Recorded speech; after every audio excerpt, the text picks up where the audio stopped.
번째 경기 부산 KCC 대 창원 LG 분석 시작해보겠습니다. KCC는 1쿼터 크게 뒤지던 경기를 3쿼터 종료 시점 동점으로 만들었고 4쿼터 초반 72대 66으로 앞서며 승리하는 듯했다. 그러나 외곽포가 들어가지 않으며 시소게임을 허용했고 양준석과 마레이에게 클러치 상황에 연속 실점하며 패했다. 35분을 뛴 허웅이 24점을 기록했고 라렌이 마레이 상대로 20득점 동반 더블더블에 성공했지만 고비를 넘기지 못했다. LG는 홈에서 열린 경기를 승리하며 2위 경쟁에 불을 붙였다. 연승이 깨진 상황에서 난적 상대로 연패의 위기가 있었는데 승부처를 잘 넘겼다. 국대에 뽑히며 본인의 가치를 인정받은 양준석이 슈퍼클러치 상황에서 5점을 몰아쳤고 마레이는 트리플 더블에 가까운 기록을 냈다. 전성현이 높은 성공률로 3점슛 4개를 성공한 것도 승리의 원동력이었다. KCC의 승리를 본다. LG는 마레이와 타마요, 양준석 등이 활약하는 주전 구간의 경기력이 좋다. 그러나 벤치에서 10분을 기대할 수 있는 선수가 데릴 멀로에 불과하다. 정창영과 에피스톨라, 스미스와 이근희 등이 벤치에서 충분히 뛰며 체력전을 유도할 것이고 허웅과 최준용이 연패 탈출을 위해 전력을 다할 KCC가 홈에서 리벤지할 것이다. 두 번째 경기 서울 SK 대 안양 정관장 분석 시작해보겠습니다. SK는 목요일 홈경기에서 KT의 추격을 뿌리치며 승리했다. 막판 해먼지의 연속 6점과 박준영의 3점이 터진 KT의 추격이 거셌지만 슈퍼클러치 상황을 잘 마무리했다. 자밀원이가 27득점 10리바운드로 더블더블에 성공했고 김선영이 4스틸 2블록 등으로 수비에서 힘을 냈다. 정관장은 화요일 원정 경기에서 KCC도 잡으며 최근의 연승 행진을 이어갔다. 버튼이 친정팀 상대로 9점에 그치긴 했지만 오브라이언트가 스미스와의 대결에서 우위를 점하며 활약했고 한승희가 야투 성공률 71%로 22점으로 활약했다. 1쿼터에만 7분간 13점을 몰아친 박지우는 21.8어시스트로 팀의 에이스가 누구인지를 다시 증명했다. SK의 승리를 본다.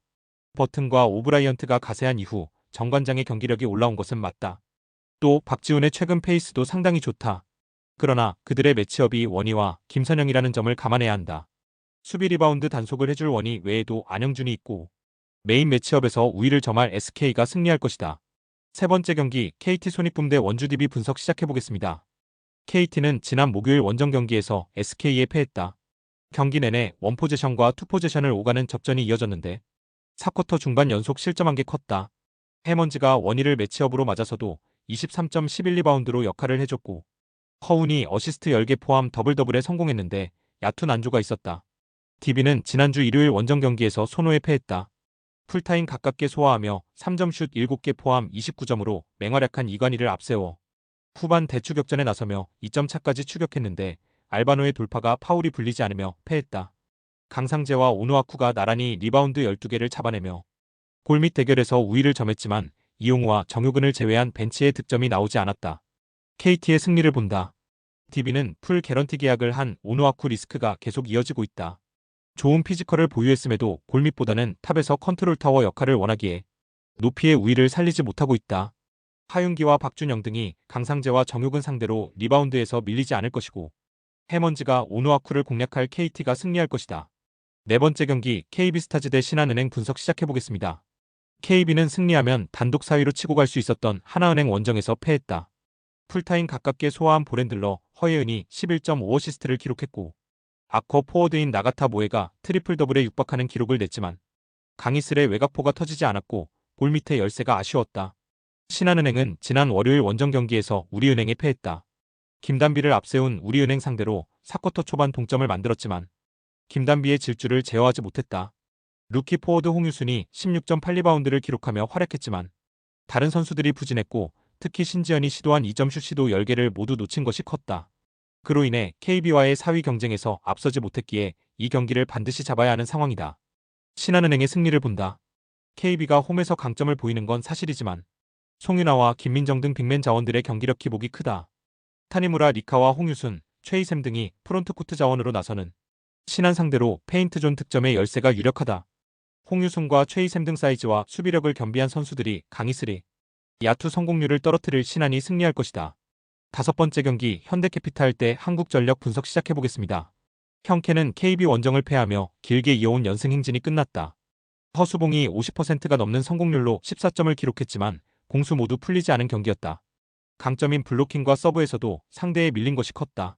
그러나 한 경기 패배로 인해 역대급 퍼포먼스를 보여주는 그들의 이번 시즌을 폄하할 수는 없다. 한전은 지난 화요일 홈경기에서 리그 2위인 대한항공 상대로 세트스코어를 앞서 나가며 승점 3점을 노렸다. 그러나 4세트 접전 상황을 넘지 못했고 마지막 세트에서 무너졌다. 외인 아포짓의 이탈 속에 아포짓 스파이커 역할을 수행한 김동영이 커리어 하이인 30득점을 올리며 맹활약했고 신영석이 블로킹으로 상대의 공격 시도를 막아냈지만 화력에서 밀렸다. 형케의 승리를 본다. 한전은 마테우스의 결장 공백에도 김동영과 윤하준 등이 나름 존재감을 보이고 있다. 그러나 임성진의 부진과 서재덕의 컨디션 난조로 인해 감독이 원하는 경기력을 꾸준히 보여주기 어렵다. 직전 경기 패배로 인해 선수들의 집중력이 크게 올라갈 것이고 허수봉과 레오가 전위와 후위를 가리지 않고 공격 득점을 올릴 형케가 승리할 것이다. 여섯 번째 경기 GS칼텍스 대 IBK 기업은행 분석 시작해보겠습니다. GS는 지난 수요일 경기에서 페퍼에 패했다. 승리가 유력했던 경기였는데 선수 교체 횟수를 착각한 이영택의 3세트 실수가 결정적이었다. 실바가 50% 가까운 성공률로 55점을 기록하며 맹활약했고 뚜이의 활약도 있었지만 감독의 판단 실수가 컸다. 그래도 유서연이 최근 빠른 스윙을 앞세운 퀵오픈으로 4번 자리에서 득점을 만드는 건 인상적이다. 기업은행은 화요일 경기에서 현대건설에 패했다. 2세트 듀스 상황을 이겨내며 승점 추가에 대한 기대감을 키웠는데 나머지 두 세트를 힘없이 내줬다. 육서영이 공수에서 활약하며 14점을 기록했고 최현진이 2세트에 들어와 세터로 나름 가능성을 보였지만 서브와 블로킹에서 상대에 압도당했다. 김채원의 부상 이탈 속에 이소영이 리베로로 나서는 고육지책을 펼치고 있지만 강점이던 수비가 흔들리는 점도 아쉽다. 기업은행의 승리를 본다. GS는 감독의 실수로 인해 실바의 인생 경기를 패하며 분위기가 가라앉았다. 권민지와 김미연 등 아웃사이드 히터 한자리의 부진도 여전하다. 황민경과 육소영이 공수에서 상대의 아웃사이드 히터에 비해 안정적인 경기를 할 수 있고 이주아와 최정민이 높이로 앞설 기업은행이 승리할 것이다. 스포츠 당첨에 제일 중요한 건 조합입니다. 각 팀 분석을 잘한다고 하여도 조합을 못할 경우 큰 배당을 가져가지 못하는 거 다들 아실 겁니다. 그리고 유튜브에 조합을 올려드릴 수 있지만 좀 더 자세한 정보들과 배당 흐름 및 각종 이슈 등 경기 전까지 어떻게 될지 모르니 조합을 빠르게 유튜브에 올려드릴 수 없는 점 양해 부탁드립니다. 조합 신청은 아래 고정 댓글 링크로 조합 신청 말 걸어주세요. 금전 요구 및 멤버십 가입 조건 일체 없습니다. 좋은 건 서로 나눠 갑시다.